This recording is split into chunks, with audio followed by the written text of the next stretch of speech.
সবাইকে একটি মেসেজ দিই, যথেষ্ট হয়েছে। এই অসহযোগ আন্দোলন, এই ছাত্র জনতা সহ আমরা সবাই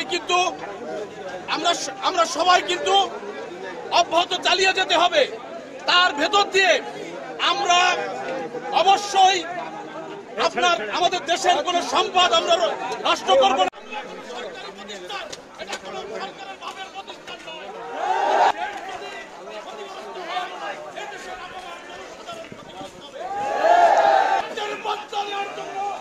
আমরা আইনসঙ্গত সকল আন্দোলনের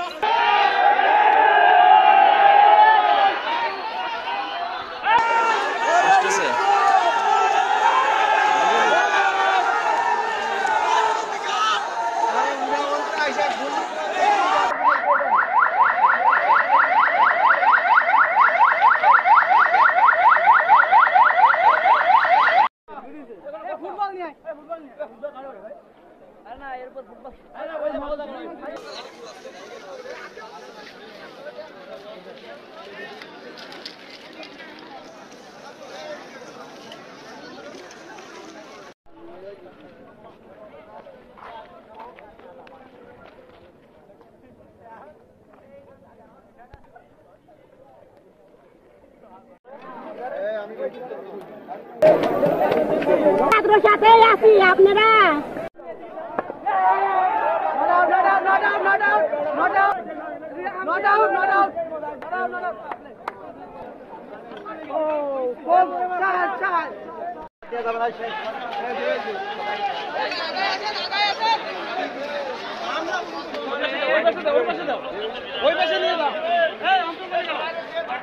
যারা ছিল অভয়নগরবাসীও আমাদের সাথে এসেছে, এজন্য তাদেরকে আমরা বারবার কৃতজ্ঞতা জানাই। এখন যে উদ্দেশ্যে আপনাদের সবাইকে আবার একত্রিত করা, সেটি হচ্ছে আমরা যে প্রোগ্রামটা করছি, আপনারা জানেন এটা খুব লং টার্মের একটা প্রোগ্রাম হতে চলেছে। যতদিন পর্যন্ত না শেখ হাসিনা তার পদত্যাগ করে ঘোষণা করে। এখন কথা হচ্ছে, আমরা যদি প্রতিনিয়ত এইভাবে ছোটখাটো প্রোগ্রাম করেই যাই আর এভাবে ছাত্রলীগের কেউ আমাদের প্রতিহত করতে না আসে বা দাওয়া পাল্টা দেওয়া না হয় বা কোনো কিছু না হয়, কোনো কিছুর কিছু মীমাংসা হবে না। আমাদের এইভাবে প্রোগ্রাম দিয়েই যেতে হবে, তারা ওইভাবে ওইখানে লুকায়ে পড়ে থাকবে। আমাদের শেষ সাহস আর আজকে যদি আমরা ওইখানে না যাই, আমাদের শেষ সাহস আর কোনোদিন হবে না। এখন কথা হচ্ছে, আপনারা যেটা চাচ্ছেন, আজকে যেহেতু আমরা এসেছি, আপনারা সবাই এসেছেন, সবাই দায়িত্ববোধ থেকে এসেছেন, নিজের দায়িত্ববোধ থেকে। এখন আপনারা কি চাচ্ছেন আমরা ওইখানে যাব?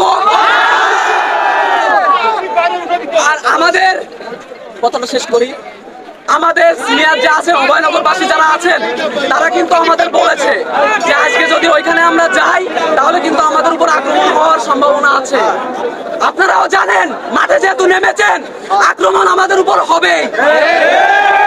তো আপনারা এখন চাচ্ছেন আমরা ওইখানে যাই, কিন্তু সিনিয়র যারা আছেন তারাও অবশ্যই আমাদের সাথে থাকবেন। এখন আমাদের সবার সিদ্ধান্ত, আমরা আজকে ওইখানে যাব। আপনারা কি বলতে চাচ্ছেন? যারাই আসুক, আমরা শক্ত হাতে এদের প্রতিরোধ করব।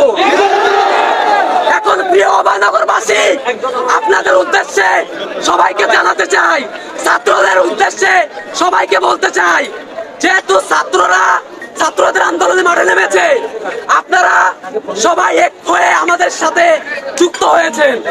আমরা আজকে ওইখানে যাব, আপনারা আমাদের সাথে আসুন। আপনাদের যদি কোনো প্রোগ্রাম হয়, আমরা অবশ্যই ছাত্ররা সেখানে যাব। কে বলেছে?